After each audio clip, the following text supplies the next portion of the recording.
right around Huntley. He reaches. Oh, that ball's out. That's live. Back the other way. Sam Hubbard, the Cincinnati Kid. Hubbard's got a convoy. Chased by Andrews. At the 30, the 20. He will score. To the end zone, down the field, and it is deflected and gone! Touchdown! A.J. Green! Goes back to throw. Men are coming late. Looks right down the middle. There's Eddie Brown. He has it at the 35 to the 30. He may go 10-5. Touchdown! Now the Bengals Super Bowl chances rest on his right foot. The kick is up. It is good!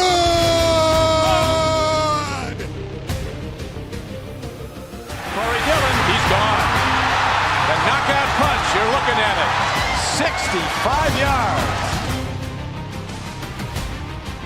And then back to throw as the blitz is on. Goes long, intended for Collinsworth. He has it down to the 20. Touchdown! And Chris Collinsworth. Throwing the long ball. Deep down the field. Johnson's got it. Touchdown, Cincinnati. Look at Chase go. Oh my goodness, what a gear he just found. Chase for the touchdown. Wow, Chase is on the case. It is no fluke. It is a fact. The Cincinnati Bengals are headed to Super Bowl 56. The play clock at 3. Shotgun snap. Carr throws into traffic. Intercepted. Jermaine Pratt has the football. Yeah. Coffin nails. Bam, bam, bam. How about that? Welcome in Chatterbox Bengals Tuesday night edition, week 6 recap. Second win of the year for the Bengals, now sitting at 2-4 after taking down the Giants with a final score of 17-7 in the Meadowlands on Sunday Night Football. Certainly feels good to be talking about a win. I've only got to do it once so far this year. Somehow still found a way to pull in predominantly negative plays, which is definitely something, but I'll take the win, and I guess we can still critique, right? That's what championship contenders do. Not saying we're there yet, but every win, we inch our way back. So that's how I'm feeling. I'm back, more back in than I thought I'd be after a 17-7 win on Sunday night. But Craig, we know that's not a surprise. You know how I operate. How are you feeling today? I'm like the complete opposite. The more That's I fair. watch this film, like That's fair. the less excited I am. Yeah. But I mean, look, we've got some positive plays that we'll go over today. Obviously, plenty of negative plays as well. Ultimately, a 17-point offensive showing. Not going to get it done most weeks. 7 points out of the defense, though, much better. A lot of positives on that defensive side of the ball that we will talk about over the course of the show. I mean, look, I said it after the game. It felt like the Giants left several points on the board. This game could have easily been 17-16 with the Giants having the ball in field goal range at the end of the game, and didn't go that way. Luckily for the Bengals, but there's a lot of work to be done. Absolutely. And they come up with a big challenge this week as they face a Cleveland Browns team with expected return of Nick Chubb. And a big loss that I'm sure we're going to talk about later in the show, but sent Amari Cooper to the Bills earlier today. So the Browns will be without him as well as we play them in Cleveland this coming Sunday. But before we get into the negative, and that's just usually how the Key Plays segment goes, it's a lot easier to talk about what guys did wrong than to just run a play and say, well, that was cool. But we're going to do that at least once, because this was the coolest play maybe ever. I was so happy when this happened. And obviously, I'm talking about the Joe Burrow rushing touchdown, the longest run of Burrow's career, a 47-yard touchdown on the Bengals' opening drive of the game.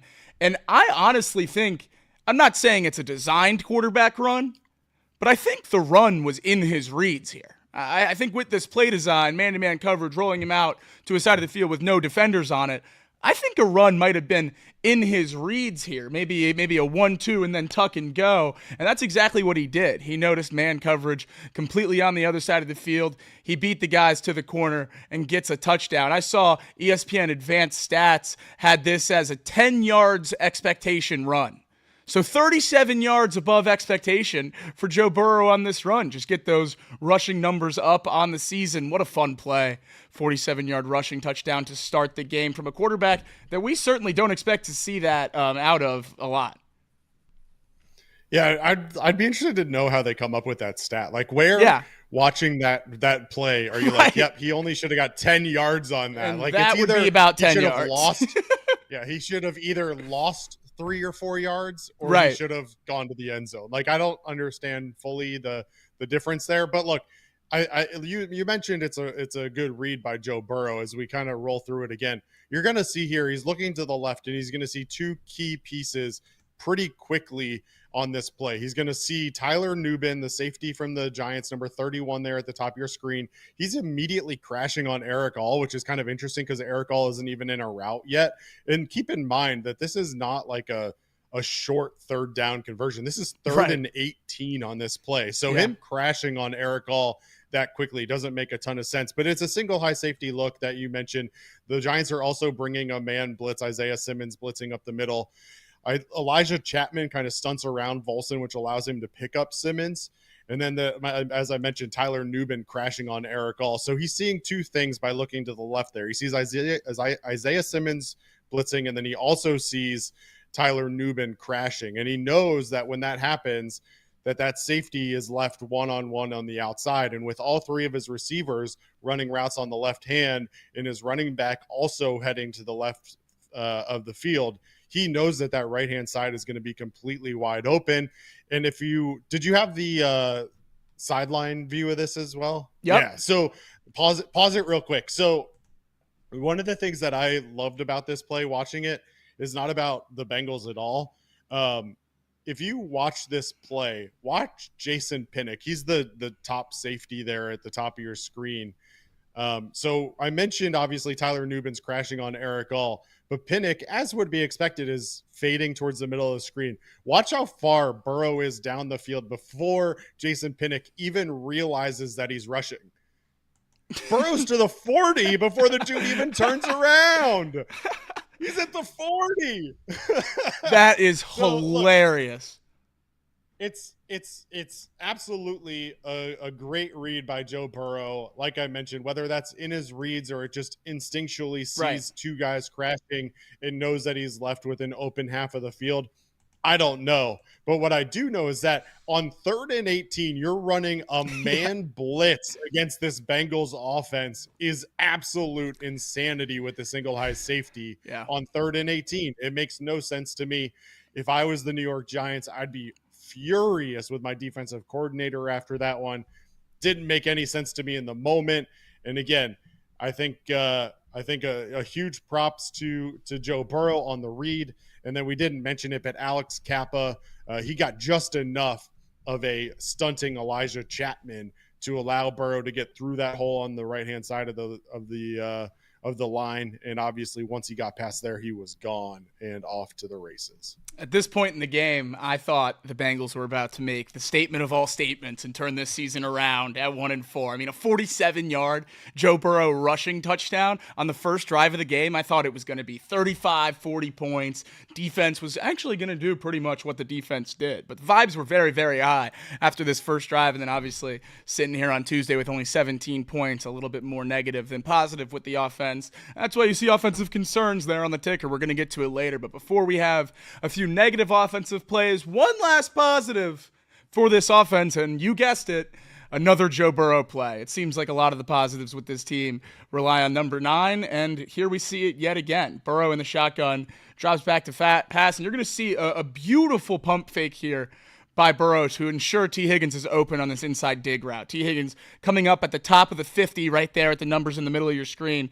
He's going to cut in right behind the linebacker help. A pump fake down towards the 45 there is exactly what freezes that linebacker and allows Higgins to settle in right there behind at the top of that Giants helmet for an easy completion and first down. Look how big that area is around T. Higgins, that triangle of Giants defenders. Just so much space there for one of the best receivers with contested catches, much less sure-handed with wide open space like that. T. Higgins great after the catch. Don't get to see a whole lot of it here as he's contacted pretty much straight down that straight line, but a great play by Burrow to pump fake and then fire to Higgins. Here you can see completely turning his shoulders towards that 45, pump faking, and then freezing that linebacker just long enough that T. Higgins could get open on a crucial conversion.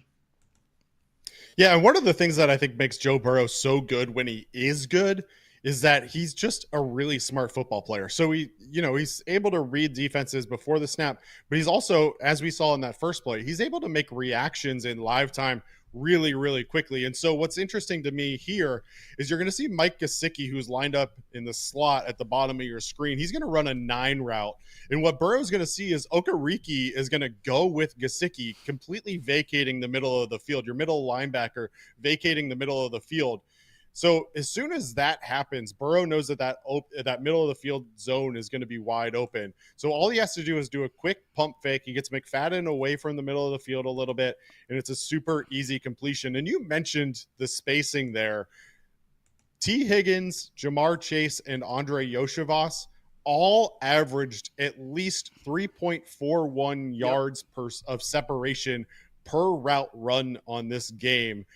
That's above league average for all three of them. Andre Yoshivas, 3.41, T. Higgins, 3.67, and Jamar Chase, 3.8 yards of separation. I mean, this Giants defense was giving them room, and Joe Burrow, when he had an opportunity, was making them pay. That's right. Not gaudy numbers that we come to expect from this offense through the last few weeks. I mean, back-to-back 30-point games, Joe Burrow throwing for 405 touchdowns against the Ravens. You've come to expect that the offense is just going to do that every week, but it's not always going to be the case. And that's part of why, even though in such an ugly game, I was encouraged by this thing, because if you would have asked me earlier on Sunday if the Bengals would have won a 17-7 game, I would have guessed if the Bengals scored 17 points, they lost by 3 scores. So it's incredibly reassuring that the defense showed some level of a pulse that allowed them to, win a game when the offense didn't have their A-plus stuff. And I didn't necessarily think that was something the Bengals had in their bag in the year 2024. Part of why that offense was not exactly all the way up to speed were a couple things that you're going to see here on these next 2 plays. First and foremost, an uncharacteristic drop by Jamar Chase. And this is one of the plays where any receiver drops this, you're probably talking about it, but with the way Jamar Chase is able to react in space and the way this ball hit him in stride, you can convince yourself that he would have taken this one to the house, regardless of how many wide receivers or how many defenders are around him. It's such a great play, such a great ball by Joe Burrow, and that's why it hurt a little bit that Jamar dropped it. Just so uncharacteristic by the star wide receiver, who had an all right game, not his normal statistics, but still a good game by all measures. At the bottom of your screen there, running across the 40, and you see Joe Burrow just absolutely put it on him. Perfect throw in stride, right in Jamar Chase's hands. You'll see it better from this angle. But Jamar is just not able to make the play. He has 2 steps on the corner. Right there. If Jamar is able to make that play with a step on the corner, how many times have we seen a screenshot exactly like this one after a game, talking about, how did Jamar Chase score on this play? I'm not saying he would have scored, but regardless, if he would have caught it, that's a 20-yard gain or so. Great movement for the offense. And this is early in the game. This would have been a good way for the offense to get the ball rolling early in this one, but no. Ball falls to the ground after hitting Jamar Chase in his hands, and the Bengals offense fails to convert. Yeah, well, I mean, at bare minimum, it's a first down, and the Bengals ended up having to punt the ball away on this play. But like you said, you can see it here. I mean, Jamar Chase has a lot of room to go if he catches this ball. So we've seen him take much more contested balls to the end zone before. Didn't happen on this one. At the end of the day, we're nitpicking a little bit on this play. I think, Jamar Chase obviously still a huge weapon for this team, but certainly a frustrating moment, and a moment that could have put the Bengals up 14-0 and probably squashed this Giants team pretty quickly. Right.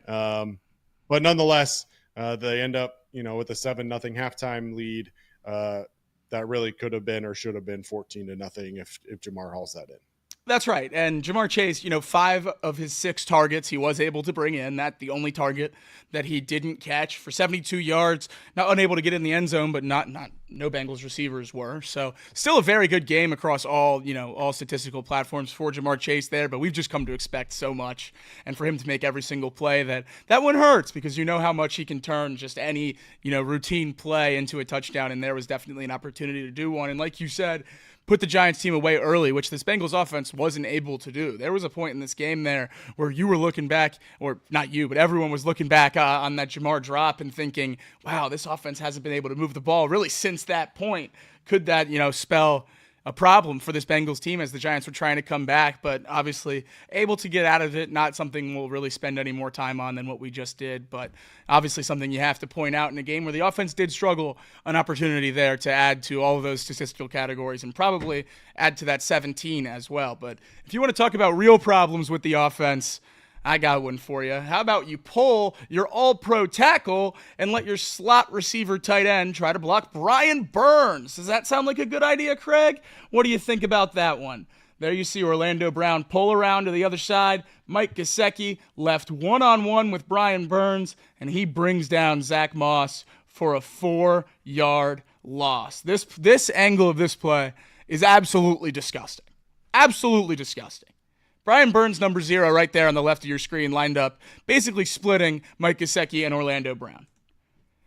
As we run through this here, Burns shifts down towards the outside shoulder of Orlando Brown, and Brown just gets out of there. Obviously play design, not criticizing Orlando Brown at all. Obviously the play design for him to pull there. But Mike Gesicki has no chance. 0% chance. This play was doomed from the minute it left Zach Taylor's lips and entered Joe Burrow's headset. There was no way Mike Gesicki was going to get his hands on the chest of Brian Burns and free up Zach Moss on this cutback play. No chance. Orlando Brown deletes his man. That hole in between Karras' butt and Orlando Brown's butt, that's 30 yards right there. You can get through there and run for days, but no. Mike Gesicki on Brian Burns, and the play is blown up. I didn't even have time to look at anyone else on this play because it was so disgusting watching Brian Burns just eat Mike Gesicki's lunch. Well, I watch Sexy Dexy here. He pulls the double team. You've got Amari Mims, who's getting to the second level to try and pick up a linebacker. I mean, it's one of those situations where, to me, Burrow either has to audible out of this play. He's got to either put Gesicki in motion and then motion him back to that side and allow him to get inside of Brian Burns. Something has to happen here. He can't see the lineup that Brian Burns has and think, yeah, this is going to go well. At the end of the day, in what would have been interesting, and I don't know how the Bengals offensive line allows this or if they do or they don't, but if you just let Karras try and take Sexy Dexy on one-on-one, you leave Orlando Brown on the back end to take on Brian Burns, take Mims to block up on the outside, and then let whoever that is at the right guard, I'm drawing a blank, get to the second level, then you don't need that pulling tackle in Orlando Brown. So, I don't know. Either way, it felt like this was doomed from the beginning, as you mentioned. Yeah. One thing I'm noticing right here on this free frame, Burns, it happened twice. Yeah. One thing I'm noticing right here, which sets up Brian Burns for even more success if he needs any help against Mike Gesicki, look at Orlando Brown's head. Yeah. It's completely turned over his shoulder. And as we run through, that doesn't change. His head does not move until that ball is snapped, and his shoulders turn to catch up with his neck and pull behind the center. If I was playing defensive end on this play, I would be able to tell you Orlando Brown was pulling.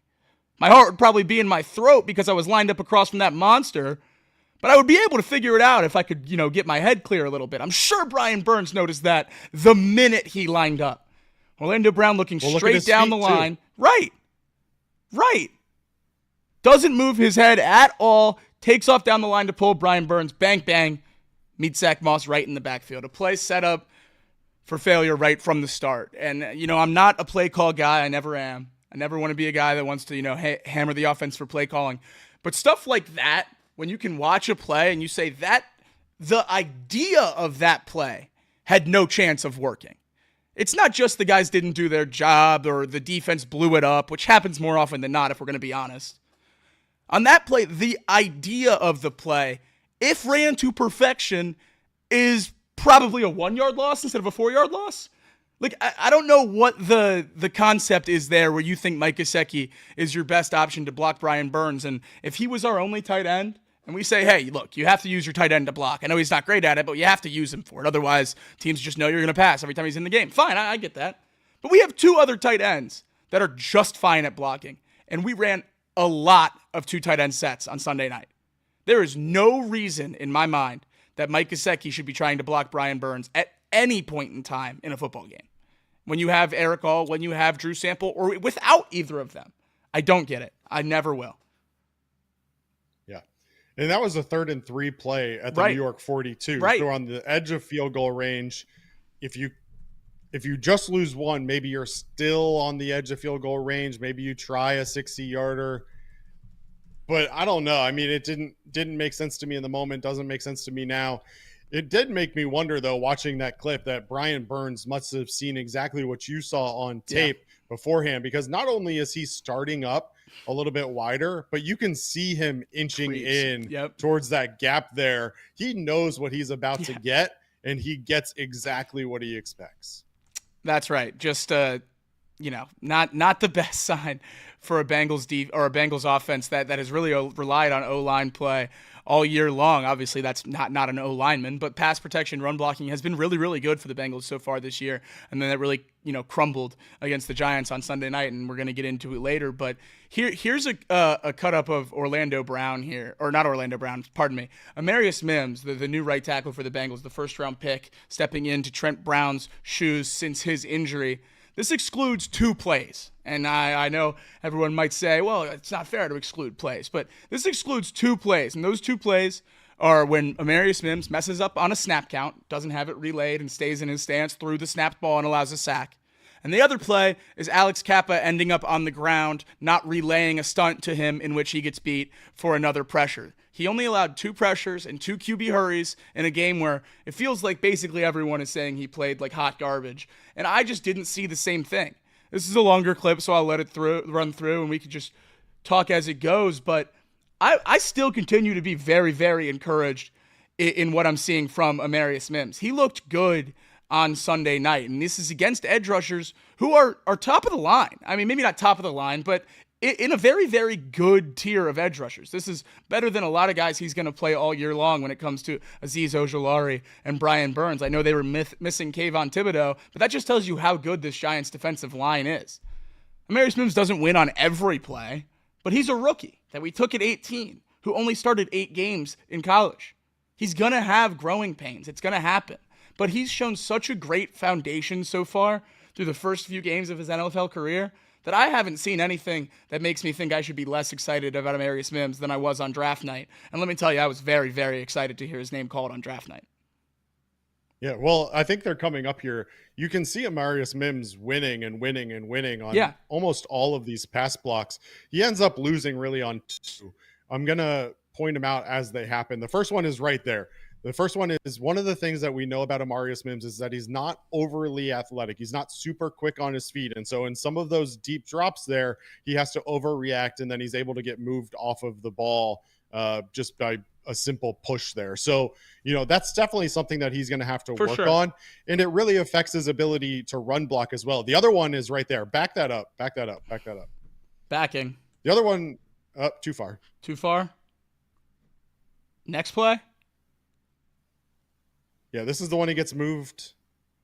Nope. Really too far. Yep, this one. No, next one. Sorry, that's all all right. My apologies.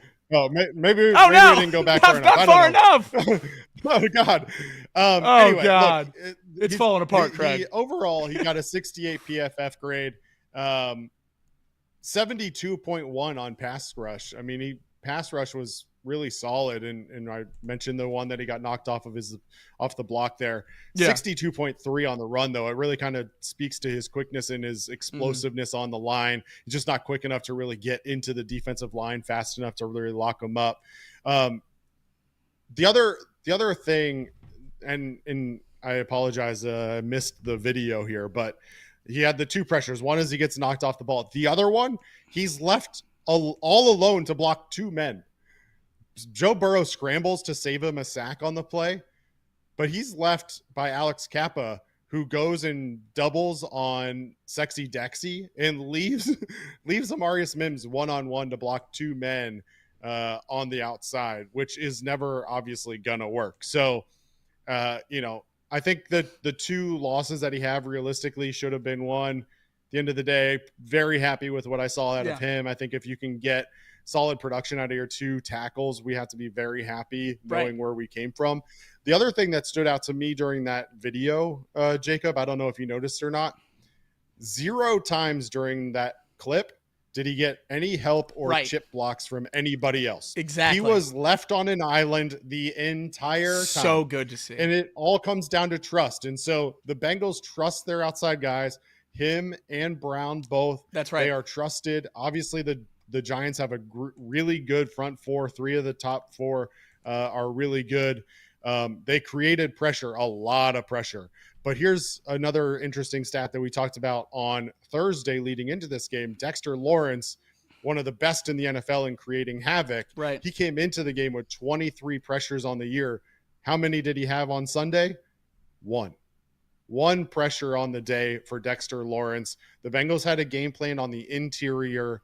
Look, he had an 82.1 PFF pass rush grade coming into the game and graded out at a 54.6 against the Bengals. So you do have to give a little bit of a tip of the cap. Obviously, there are still some things that Zach Taylor didn't do overly well, but it felt like their game plan on the front worked out decently well.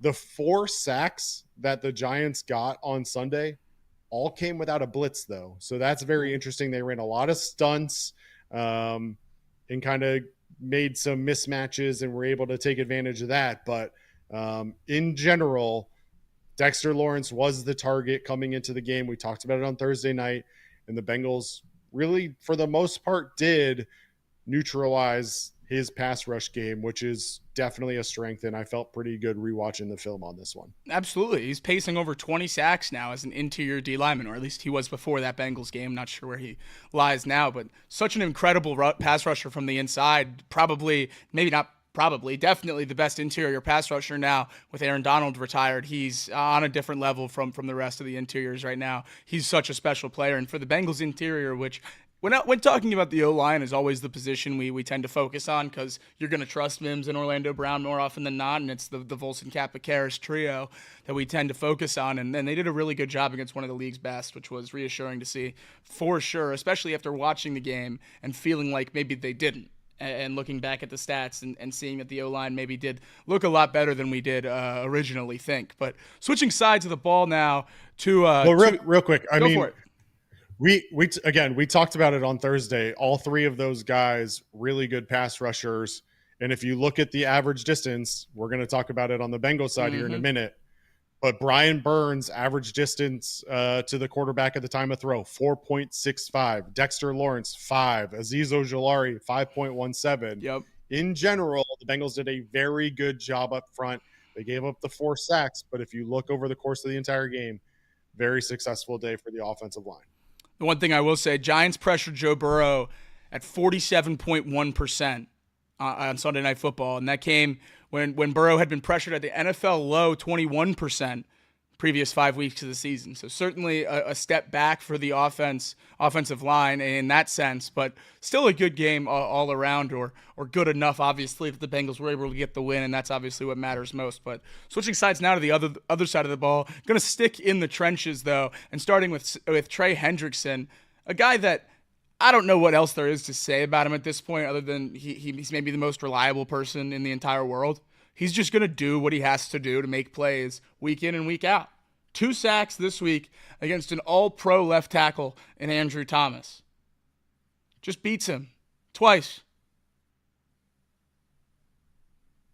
Yeah, I mean, I just think Hendrickson's so good at using his speed. I mean, That's you right. see it on a lot of these The get off plays. is incredible. He gets up, the get off is crazy. He's so quick. He gets upfield quickly, you know, and the other piece of it is that you can see it in these clips is that he changes up his approach, right? So even when he gets upfield, that one was a great example.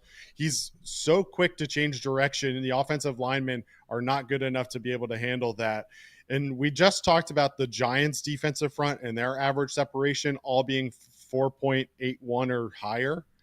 How about Trey Hendrickson at 3.41 yards of average separation from the quarterback at the time of the pass over the course of the game? I mean, you can just see it time and time again.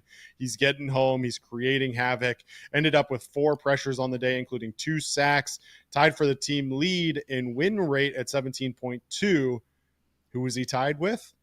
BJ Hill, who we're going to talk about in just a minute. Look at you, Mr. Segway, Craig Sandlin. And that's right, we're going into BJ Hill right now, who, if everyone remembers, the Bengals got from the Giants. I probably said it 10, 15 times on the stream. Thank you, because we drafted Billy Price, swung and missed, and now we're in a competitive era where you give us a player in the trenches that makes a real big difference week in and week out. He's a guy that this front office and coaching staff relied in after losing DJ Reader and going back to the team that drafted him, the New York Giants.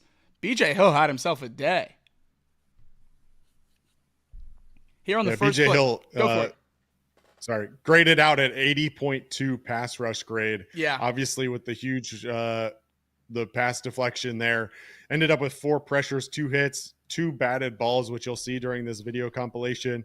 Look, we talked about the Giants and the amount of havoc that they create, but look at that. He had a wide open receiver on that ball, and because of the pressure, Daniel Dimes not able to connect on it. So in the run, in the pass, BJ Hill creating a lot of havoc and really affected this game. You see there with another pass deflected. I mean, really good game out of BJ Hill. And this is what the Bengals are really asking him to do, whether we like it or not. You need to be a game wrecker in the interior, because you're with Sheldon Rankins already dealing with some injury concerns, missing time early this year, with the next 2 guys on the docket being rookies, and then basically a guy you signed off the street. You need BJ Hill to be a top-level player on the front of this defense, and he seems to, at least on this 1-week snapshot, small sample size, obviously, I know, but with Sheldon Rankins back, it's made a big difference in how he's been able to impact this defense, and I think that that's such a great thing to see. Honestly, one of the main reasons why I had such a positive takeaway from this game is because of how much better the defensive line looked with all the pieces that they planned on having. And I think that's a big thing that we forgot about. One more play before we get into that, but such a reassuring feeling to think that obviously the way the Bengals operate over the history of their franchise, we're not going to go out and get a Max Crosby or a Jeffrey Simmons or a Josh Hines-Allen, like I see a lot of people on Twitter crossing their fingers and hoping for. That's just not realistic. So I'm going to sit here and I'm going to hope for something that's a little bit more realistic, and it's that as the Bengals continue to play together on defense, the guys that we already have, the guys that we signed to be serviceable, are just going to become serviceable. And maybe that's, kind of a cop-out, or that's a product of being a Cincinnati sports fan my whole life. But to sit here and hope that we're going to make some kind of blockbuster deal and save this defense is just futility in my mind. I think you're hoping for something that has no chance of happening. So seeing a lot of these guys look a lot better this week against the Giants is really about the best I can hope for at this point. I mean, Geno Stone, a 72 PFF grade. I'm not writing home about a 72 PFF grade, but 4th highest on the defense compared to what he's been doing. Boy, oh boy, let's throw him a party. I mean, that's incredible. Way to step it up and be a football player and at least look like it a little bit. It's great to see the defense coming together, and it came together when it mattered most, and that was the 4th down stop at the end of the game. Right here, right about the 35-yard line, Daniel Jones in the shotgun, and this defense makes a stop when it matters most, and that's Juan Drago, DJ Turner with the pass breakup there. Yeah, DJ Turner stepping in for the injured Dax Hill with an elevated role in this one. Gave up only 1 reception on 5 targets for 8 total yards. Obviously did have the crucial holding call earlier in the first quarter on a 3rd down stop and a pass interference call in the end zone that did give New York their lone touchdown of the day. But when it mattered most, DJ Turner stepped up, made a great play, And I do want to say, I mean, that was a good design from the Giants, but you can see the communication here from Mike Hilton pre-snap, making sure everybody knows their assignment. And quite frankly, great play from DJ Turner. Now, as we go back to the sideline view on this one, I want you to look at one thing. Look at Wan'Dale Robinson. So Wan'Dale Robinson, who's lined up on the inside here of this trips, is going to start out. He's going to break back in, and look how wide open he is against Mike Hilton. But you can see it there, the pressure that I think it's actually BJ Hill creates up the middle, forces Daniel Jones to have to throw the ball away a little bit quicker than he anticipates. And Wan'Dale Robinson doesn't have time to find the open zone before he has to get rid of it. So, all around big play from the front four, big play on the back end as well from DJ Turner.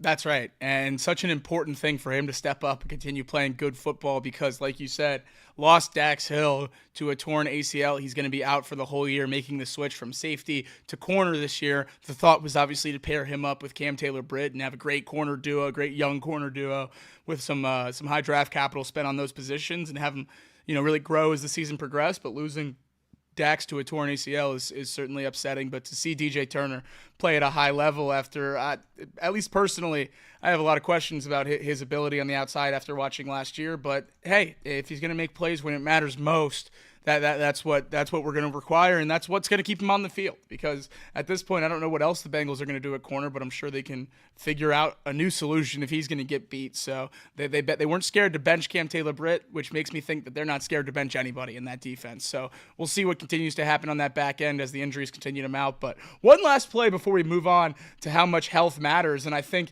that this is a perfect segue to it. Sheldon Rankins, the big free agent signing, if you will, for the Bengals this offseason on the interior, with one of the cleanest spin moves I've ever seen.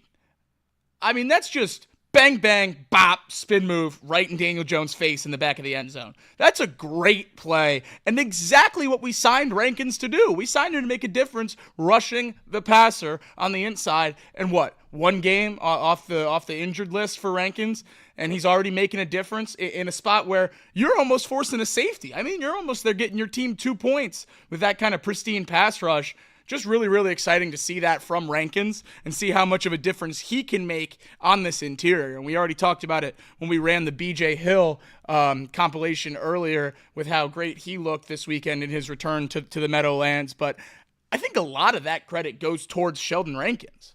When you have B.J. Hill in the middle lined up next to Chris Jenkins with a club on his hand, McKinley Jackson in his first game off IR, and Lawrence Guy, who was sitting on his couch for the first 3 weeks of the season, I think a lot of teams are keying in on B.J. Hill and certainly focusing their best interior linemen on them. If that's double teams to the weak side or just a stud guard taking him one-on-one and having that be his only job, I don't know what it is, but I certainly expect teams to be keying in on B.J. Hill without Sheldon Rankins healthy. And to now have him back and see them work well against the Giants offensive line that isn't the best in the league, but certainly a solid unit, and to really have a good day all across the board on the defensive line is very, very exciting and continues to prove why health is so important. We were grading this Bengals team at 1-4 and really pressing the panic button, myself included. I wasn't thinking about how much was missing. B.J. Hill was out for a couple of those games with Sheldon Rankins. That means we had nobody in the interior. I know it was ugly. And when it's as ugly as it was, with the offense playing as good as they were, it's easy to get over your skis a little bit and think, oh, this will never change. And that's certainly where I was. And it is the Giants. I'm not going to get, too excited about holding Daniel Jones in an offense without Malik Neighbors or their starting running back to 7 points. But to see a pulse from this defense with everyone, or at least everyone that we're going to have for the rest of the year, out there playing together was about the best thing I could ask for. Going into week 2 after week 1, I said, all I need to see to be a little bit happier about this Bengals team is the offense to score 3 touchdowns. I want to see them get the wheels going after really not doing anything against the Patriots. Well, after the first 5 weeks being so abysmal on defense, holding any offense to 7 points, I'm going to be very, very excited about. I think it's something we can absolutely build off of on that side of the ball. But injury-wise, the Bengals are honestly doing pretty good here through 6 weeks. T. Higgins shaken up in the game with a shoulder injury, was able to return. Joe Burrow, scary as he entered the blue medical tent following a sack or a QB pressure and hit where his head whiplashed and hit off the back of the turf there. He said it was a rib injury, and then the upstairs third-party unaffiliated neurotrauma consultant or whatever it's called. I think I got that right, but phoned down to the medical tent and said that they need to check Joe Burrow for a concussion, and I'm certainly glad he was able to get back out there because that means he was cleared. But man, oh man, you can't watch that play and not think that he might have had a concussion. That's certainly the textbook play that you see when you worry about QBs getting head trauma. So certainly dodged a bullet on that front. And we can talk about how much Sheldon Rankins matters to the defense, how much having Amari Mims matters to the offense, how much all these injuries matter. If number 9 goes down for a few weeks,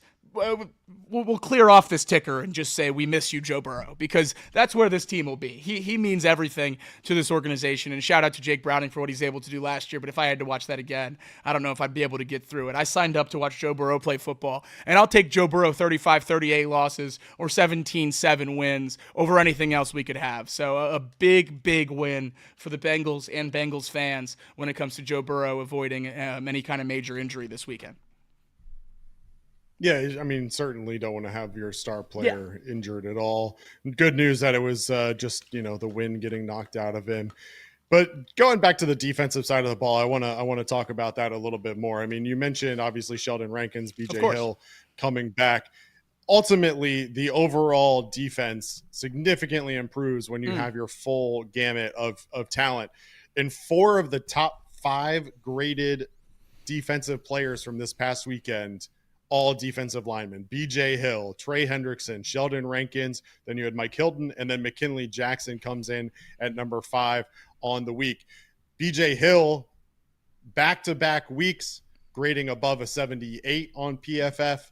And by the way, in case you don't believe that health matters across the board, Sam Hubbard has now put back-to-back weeks together of his best PFF grades on the year. Maybe that hamstring was hurt. His first 4 weeks weren't great, but when the defense doesn't have to worry about anyone other, has to worry about more than just Sam Hubbard and Trey Hendrickson, Sam Hubbard's able to do a lot more. This week, a 68.6 overall. Last week against Baltimore, 73.2. Overall defensive grade for Sam Hubbard in the first 3 weeks, 45.8 on PFF. In the last 3 weeks, 68.9. Much bigger improvement for Sam Hubbard. Baby steps. A lot of that comes down to having your full regiment of talent on that line to be able to attack it. And so, shout out to that. And I think that as this defense gets healthy, you're going to be able to see Lou Anarumo get creative like we've talked about in the past and start to put in some different rotations and different looks that maybe confuse quarterbacks and get them off the ball. So positive outlook for this Bengals defense. I know we talked a lot about it being, Jimmy's and Joe's versus X's and O's. This front 7, now looking like it might be very healthy. Yeah. And again, if that front 7 can do its job, it opens up an opportunity for the secondary to not necessarily have so much weight put down on them to have to guard guys for 8 seconds on a play. Now they can just, guard really well for 1 or 2 seconds and hope that the defense gets the quarterback off the ball. Right, and I think the biggest thing from this game is exactly what it says right there, defensive momentum. This team finally has everyone back. They're finally playing together. They finally put up a game where Monday wasn't going to be hell. I mean, I have to imagine the last 5 weeks, Mondays for these defenses, watching back the game film, had to have been pretty unenjoyable. This week, just 1 touchdown allowed late in the game, a red zone turnover forced. Really a good all-around game for the defense. Not really any players that stuck out as having really poor games. I mean, across the board, I was really pleased by how the defense played and how they looked together. It was really refreshing to see because there were points this season where I didn't know if it was going to happen. I didn't know if we were going to get any games in a 17-game season where this defense looked like they were capable of getting stops consistently, and we did on Sunday night. We did on primetime. Sadly, or I guess fortunately, I don't know which one you want to say, it came at a point where our offense wasn't exactly our offense, or at least what we've come to expect of it. But that helped us lock in a win. I would love to see a complete game at some point, and hopefully we get one quickly down the line with this defensive momentum being carried into other games. But the biggest thing that I noticed with this defense this last week against the Giants was a willingness by Lou Anarumo and this coaching staff to get more guys involved. And I think that's the biggest thing that I saw was the rotations were much more open. We saw DJ Turner, Cam Taylor-Britt in the game most of the time at corner, but we also saw a lot of snaps from Jalen Davis, 16 snaps. He was on the practice squad last week, called up for the game. Josh Newton got 5 snaps, the rookie corner. And then at safety, we saw Jordan Battle play his highest snap count of the season at 14 defensive snaps for 27. That's great to see. Lou Anarumo and these defensive coaches opening up the roster a little bit more, putting more pieces on the field and seeing what's going to stick, because I don't think it's hard to see that what they were throwing at the wall through the first 5 weeks wasn't. And hopefully some of these guys are able to make a difference. And I understand that Von Bell is the quote-unquote leader of this defense and a guy that was here and did a great job, a part of the Super Bowl run many years back. But Jordan Battle plays 14 snaps. Von Bell plays 66. Von Bell had 2 tackles. Jordan Battle had 4. At some point, we need to talk about getting the old man off the field. And I'm sure he's a nice guy, and I'm sure he makes a big difference in the locker room. And I think that's a big role on the team, and I hope he can play it well. I just don't think he's playing the safety role very well right now, and I don't know how much longer we can mask that. Yeah, Jordan Battle, again, one of the highest graded safeties in the NFL last year against the run, gets a little bit more opportunities. He was only in there on 7 run plays this weekend, but a 71.2 run defensive grade from PFF. I mean, exciting to see kind of what happens there. Lou Anarumo has talked at length about missed tackles over the course of this year. Against the run yesterday, how many missed tackles did the Bengals have? I'll say 5. 3. Nice. 3 missed tackles against the run yesterday on Sunday. So, in general, I mean, you have to be happy with the changes you've seen. I think in general, for sure, overall, the defense has looked much, much better. I still think that there's some question marks on the secondary, and that'll continue to be the question throughout the year. And that's fine. But if you can tackle well, that alone is going to hide so many potential negatives, because those big plays don't become touchdowns. They just become big gains. And if you're tackling at the line of scrimmage, we're going to talk about it on Thursday. Obviously, the Bengals with a big matchup this weekend against the Cleveland Browns. Nick Chubb averaging over 100 yards from scrimmage against the Bengals in his career. They're going to have to tackle, and they're going to have to tackle well against them, because this Browns team is not going to throw the ball a whole lot, I don't believe, especially after the move that they made today. So this defensive momentum going into this little stretch that we have here going up against Cleveland this week. Pittsburgh coming up on the schedule soon as well. The Chargers, who run the ball really well. All of that is going to matter. So tackling is really important, and good to see that is a positive momentum for this Bengals defense. For sure. And not shooting yourself in the foot is exactly how we're going to get to this next Ravens game afloat. And I think that's kind of the benchmark a lot of people have set for this team, is where do we look at week 10 against the Ravens? And it obviously started this week against the Giants, taking care of business and getting the win. But now we go to Cleveland, and then the Eagles and Raiders come here before the Bengals travel up to Baltimore for their second matchup against the Ravens. And the one thing that sticks out to me against those 3 teams following the Giants is really the same thing that we said about the Giants and saw the defense play well. None of those 3 offenses jump off the page to me. The Eagles looked a lot better with A.J. Brown and Devontae Smith back in action. Obviously, Saquon Barkley is always going to be scary, but I'm not exactly the biggest Jalen Hurts believer. And outside of them, the Browns have been one of the worst statistical offenses of all time. The Raiders just lost Devontae Adams. This seems like a stretch where the Bengals are going to have a chance to get right on defense and not get exposed if you do make a few mistakes, and really figure out what works in this 4-week stretch before we go up against the Ravens. 3 games left now, which is really going to decide your season. I mean, we can break this season down into however many small increments as we want, but every game here on out is more or less must win. We're going to have to continue to claw our way back, as you see there at the bottom, and it's going to take everybody continuing to play at 100 miles an hour and playing as hard as you can. I don't care that the Browns look terrible and they don't have Amari Cooper anymore. Nick Chubb's coming back, and the defense still has ball players. They blocked a field goal and returned it for a touchdown. They were in that game till the end without an offensive touchdown last week. the Browns are a scary team to play, especially for a Bengals team that hasn't been able to beat them in a long, long time. I don't think anyone in that Cincinnati locker room is underestimating the Browns. And seeing the defense hold the Giants to 7 points, I think is going to give them a lot of confidence before you go in and face Deshaun Watson in a Browns offense that has really struggled.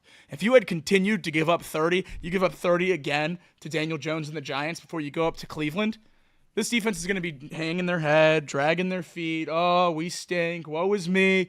As they go up to Baltimore, Geno Stone will probably tweet something. But the rest of the defense will probably be saying, woe is me. We can't defend anybody. We're going up to Cleveland. Deshaun's going to have a breakout game. But now that you've shown it, that you've seen it, that you can stop an NFL offense, that you can stop an NFL quarterback, I think it's incredibly important, and hopefully they can build off of it and stay confident as the season goes on and go into Cleveland and shut down Deshaun, as it seems like every defense has been able to do so far this year. I'm going to be really concerned if he looks like even a semi-capable quarterback on Sunday, because he hasn't so far this year, and I think it's going to be a big test for this defense. Usually when you say it's a big test for the defense, you're talking about going up against a Lamar Jackson or a Patrick Mahomes or someone along those lines, but I think this is just as big of a test. You need to make Deshaun Watson look like what Deshaun Watson is at this point in his career. And that's make it, look embarrassing, honestly. You need to be able to turn him over, get pressure against this injured Browns offensive line. And I think what they were able to do against the Giants, building some momentum, building some confidence, is going to help him do just that. Yeah. Look, I mean, the Browns defense, they have a great pass rush. We know that. Myles Garrett, one of the best in the league. But in terms of tackling, they're not good as a team. I mean, they're PFF grade as a team on tackling, 34.6. So if you can get, some space, their coverage defense, 55.7. I mean, not great on the defensive side, on the secondary, and banged up. I mean, the Browns are banged up right now, and obviously trading Amari Cooper today is big news. But this Bengals defense is going to have an opportunity against a team who's coming into Sunday with a number 1 and number 2 wide receiver of Jerry Jeudy and Elijah Moore. Right. And if we're being honest, this is an opportunity to continue to get right and to carry that momentum into the game. So, this Browns team, not exactly someone that you have to worry about a whole lot. You wouldn't think. They're still professionals. Bottom half of the Bottom half of the league in passing grade. Right. Their pass block grade is 3rd worst in the league. So you want to see a lot out of your pass rushers. BJ Hill, Sheldon Rankins, Trey Hendrickson should go off this week.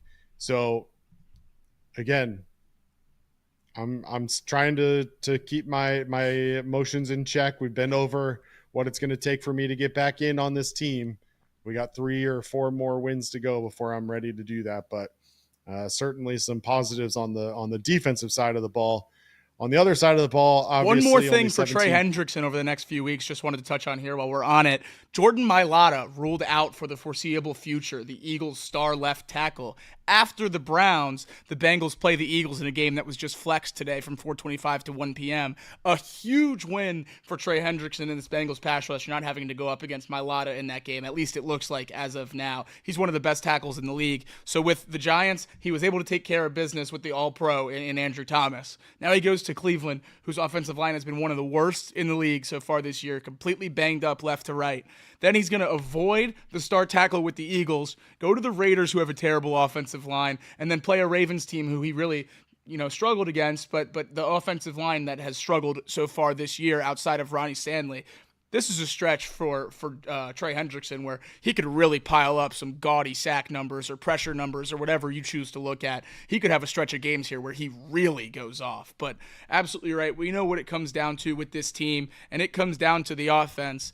And in a game where you only scored 10 points until your last drive, well, I guess second to last drive, because they need the ball out at the end. But in a game where you only scored 10 points until your second to last drive, where Chase Brown's able to punch it in at the end for a touchdown to make it 17-7.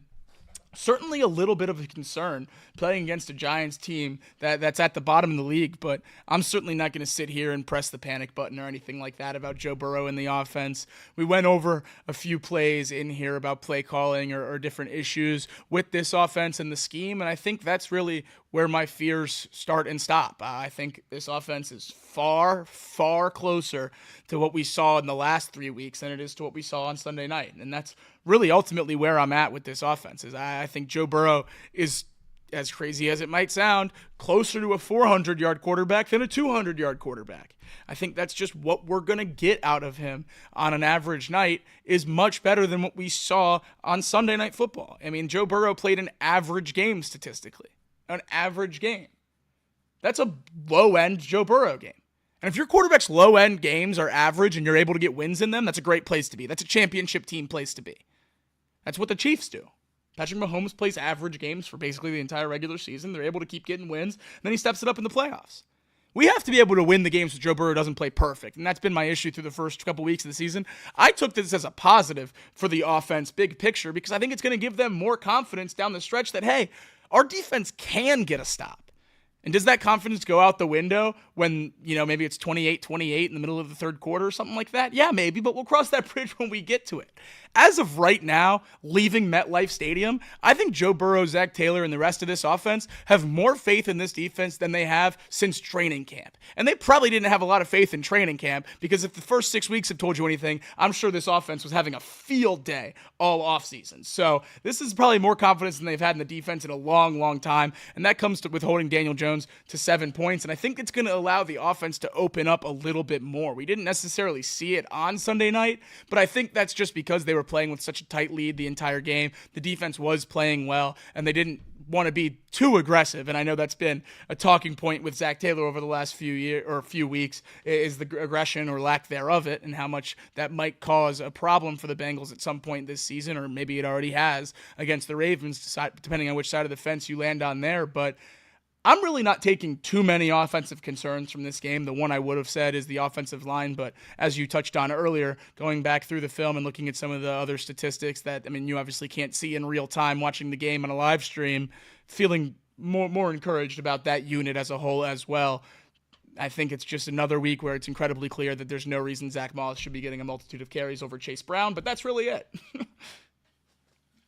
Yeah, there were plenty of things that kind of stood out as potential negatives for the Bengals on Sunday. The one that sticks out to me, quite frankly, is the 2 fumbles. Can't have that. Absolutely. Both of your running backs fumbling the ball, not great. But look, they're coming up against a game in the Browns who they haven't won in Cleveland since 2017. It's 6 straight losses in Cleveland. The halftime score of their last 4 the last 4 losses against the Browns, trailed 10-0, trailed 11-0, trailed 14-7, and trailed 24-10. This offense has to get going against this Browns defense. The Browns defense, quite frankly, has been a bit of an Achilles heel for them. I think that the offensive line upgrades that the Bengals have made should help them in that matter. I know Myles Garrett has wreaked havoc on this offensive line over the course of his career, so I'm hopeful that changes with the upgrades that they've made. But the Bengals are going to have to get out and score early. I don't expect this to be a knock them down, drag them out kind of cat fight here. I think that the Bengals offense has an opportunity to kind of put a stomping on the Browns. Please. The one thing it's definitely not going to be is a high scoring 35-35 ball game. If the Bengals can put 25 on the board, they're going to win this game and probably win it easily. The Browns do not score. They haven't thrown for over 200 yards and don't score offensive touchdowns. It's pretty much it. Yeah, scored on one of their last 29 offensive drives. So they've converted one of their last 30 third downs. There's another stat at every point in time for this offense for the Browns, and that's why I say this is such a big test for the Bengals defense. If they look even slightly capable, I have big-time problems. Yeah. Yep. So, look, this is another one of those games, if we're being honest, where, we're leaving this Giants game. Okay, we win 17-7. Win's a win. Like, honestly, if the Bengals don't hold the Browns to 13 or less again, like, that's a problem. Like, Oh, yeah. I mean, if we're being honest, this offense is not that good. So the thing that I would say, and this is part of the challenge I have, is I'm gonna speak out of both sides of my mouth here, right? So we've already talked about Myles Garrett and how good he really is. This Browns defense is banged up. They're not great. Oh yeah. Juan Thornhill on the IR already for this team. Grant Delpit is questionable. They're starting free safety. Ronnie Hickman is questionable. They're starting nickelback as Greg Newsome II. Like, Denzel Ward is a very good corner. I'd really like to see, and maybe this is more of a second half question than anything else. I want to see if the Bengals can control the football. Like, it doesn't ever feel like they have the put it away mentality where they can control the football and just hold it and keep the opposing offense off the field. So we'll see what happens. But again, Myles Garrett and Zadarius Smith, both high quality edge rushers. And so you're going to have yet another challenge up front for sure, but definitely not a challenge that the Bengals shouldn't be able to win. Right, not the same Browns defense that we've been going up against and been unable to get a win against. Certainly still Myles Garrett, who can wreak havoc on a game, but the rest of that defense not exactly playing up to the same standards that they have been for the last few years. This isn't the same Browns defense that got them to the playoffs last year with Joe Flacco. It's a much different unit and a much worse offense, to be honest. So the offense should be able to succeed, and the defense, like you said, under 2 offensive touchdowns, and I certainly don't want Joe Burrow throwing any turnovers, so 13 points is a good place for me to reside as well. Before we move on from the offense, there is one thing from this past week that you brought up that I thought it would be important to cover. We have Zach Taylor's press conference clip right here that I'll run in a second, but we're talking about the Bengals on their second to last drive of the game. Second to last drive of the game for the Bengals, up 10-7 on the New York Giants in MetLife on Sunday Night Football. Chase Brown fumbles the ball out of bounds on 1st and 10. That is then followed by the 2-minute warning, and then out of the 2-minute warning, Chase Brown takes a 30-yard run into the end zone for a touchdown. That came with 1:52 left on the clock, gave the Bengals a 17-7 lead, which obviously, if you're doing a little football math, that's a 2-score game. If the Giants go down the field, get the onside kick, and score again, we're headed to overtime or headed home losers. That gives them 2 minutes on the clock to do just that and tie the game, whereas Chase Brown could have went down inside the 5. Giants only had 1 timeout remaining. Bengals could have taken knees and ended the game 10-7. Here's Zach Taylor on the ordeal. Conversations like with Chase Brown as far as sliding down versus scoring? That's on me, 100% on me. That's something that I control to the huddle. Very focused on finding the plays to get us that first down there, and didn't do a great job. I didn't do any job communicating that, to be quite frank with you.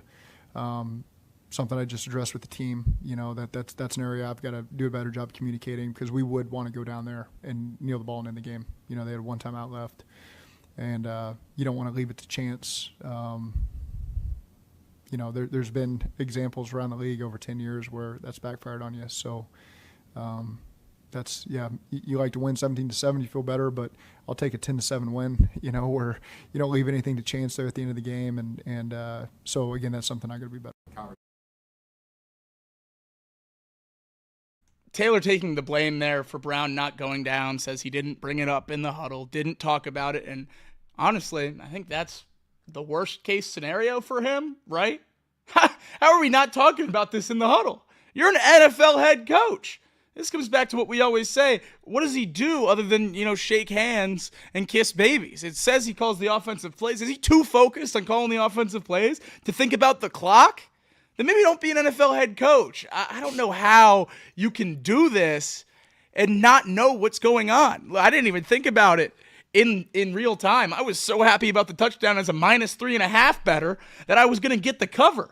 Shout out Chase Brown. Certainly not saying he has gambling on his mind when he's playing an NFL football game, but I certainly appreciated it. Zach Taylor doesn't care about the bettors. Zach Taylor wants Chase Brown to go down, run that clock, and win the game. And honestly, I can't blame him because it almost got scary for the Bengals. The Giants went all the way down the field and attempted a field goal with 55 seconds left on the clock that would have brought them within a touchdown. Luckily, they shanked the field goal, one of their 2 misses of the game. But if the Giants would have made that field goal, they would have just declared the onside kick, went for that. Obviously, you don't know if they're going to recover it or not, but it's not a sure thing. The Bengals get on top of it. And then you're down 7, potentially with the ball going in to tie the game. And we're looking at overtime when Chase Brown could have went down at the 1, 2, or 3 yard line. We end the game, go home winners. We just have to be smarter as a football team. And this is part of the thing that Joe Burrow talks about when he says, this team's not a championship team yet. He said that after the Ravens loss. He said, this team's not a championship team yet. And this is part of it. You think Andy Reid doesn't recognize the clock in a late game situation? You think Bill Belichick didn't recognize the clock in a late game situation until his first year starter running back to go down? I put 0% of the blame on Chase Brown. 0. This is his first year starting in the NFL. If you get a hole, you're going to go score a touchdown unless your coach tells you to go down. If Zach Taylor sat in his post-game press conference and said, I told Chase Brown to go down, and he said, no, coach, I want to score a touchdown, then I'd have a much different tune. But Chase Brown didn't have any instruction, or at least that's what Zach Taylor's telling us right here out of his own mouth. Chase Brown went and scored, did exactly what he thought was right. The coaching staff has to be better. Yet another example that I'm sure all the Zach Taylor needs to be fired people are going to continue to point to. They're starting to stack up now, and in a win, he somehow finds a way to add another card to the deck. Inexcusable, to say the least. Something that I'm sure he'll have fixed from here on out. Luckily, it didn't come back to bite us this time, but something that I wouldn't expect the Bengals to do again. And if he does, or if we do, then that's yet another hard line of questioning for Taylor. Yeah, I mean, it's funny. I mean, Zach Taylor takes the blame after the game, as does Chase Brown, as you would expect. Chase Brown saying, when there's a lot of space like that, I'm just wired to finish the play. But obviously, I've got to be more situationally aware that I could slide down and end the game right there. It's interesting little tidbit from our friend Jay Morrison today, said that during yesterday's team meetings, Zach Taylor showed the players the 2022 Browns versus Jets game. Nick Chubb in that game scored a 12-yard touchdown with 1:55 remaining. New York was out of timeouts. The Jets answered with a 66-yard touchdown pass to get it within 30-24. They then recover the onside kick and win the game on a 15-yard touchdown pass with 22 seconds remaining. So for those of you who say, oh, you guys are overthinking this stuff doesn't happen. It's, yeah, it's nice to be safe, but who cares? They won the game by 10 still. Yeah, they won the game by 10 still, but stuff happens. And this was is the close NFL, to being at least in onside kick territory. Aaron Rodgers with his Hail Mary at the end of the half on Monday night. Stuff happens in the NFL. Stuff is crazy. You've got some of the best athletes in the world making things happen. It's absolutely insane. So, yeah, I get it. There's a lot of blame to go around. But to your point, the biggest thing for Zach Taylor to admit that he didn't even mention it at any point is just brutal. Yeah, I'm all for truth and transparency, but maybe just lie a little bit there. Deal with that in-house. Yep. Don't make yourself look like that to the national media. But alas, here we are. And I guess somehow it's flying under the rug and a lot of people aren't talking about it, so I'll take that. They're talking about a Bengals win. And that's always a positive when you're sitting at 2-4. But the last thing here, clawing back, that's exactly what the Bengals are trying to do. You start 1-4, and there's nothing else you can do other than beat the teams in front of you. And hopefully the Bengals can continue to stack them and try to get to a point where at some point we can look ahead of us, look at the wild card, and pick a few teams that we have to root to lose, and pick a few teams that we have to root to win, and get on that ESPN playoff machine and work our way into the playoffs however we can. hopefully in a few weeks, we're at that point and we're having a little bit more fun. And we're talking about how this team can get back into contention. And the way you do that is you stack wins. And the way you stack wins is you win the first one. And that's exactly what the Bengals were able to do on Sunday night. We talked about it briefly there, and we'll talk about it much more in depth on Thursday at Champions Grill on Work Road on the west side. But the Bengals go up to Cleveland on Sunday to take on the Browns, Deshaun Watson and the Browns, in their second divisional matchup of the year. We all know how important divisional and conference records are for all playoff tiebreakers, so these games mean just as much, even though we might not be competing for the AFC North Championship. Browns in Cleveland this weekend, then return home for 2 at home against the Eagles and the Raiders. I think this 4-game stretch might be the most important 4-game stretch of the season, and then maybe the 4 after that become the most important 4-game stretch of the season, because I keep saying that, and I keep looking at these games and thinking, all right, if we don't win these games, what happens? But if we do win these games, then we lose the games after that, what happens? At this point, with this record, looking at this AFC, it's going to take a lot of wins. It's going to take winning the vast majority of the games you have left, and you just have to take care of business. That's what it comes down to. The Bengals are going to be favored in the majority of the games that they have left.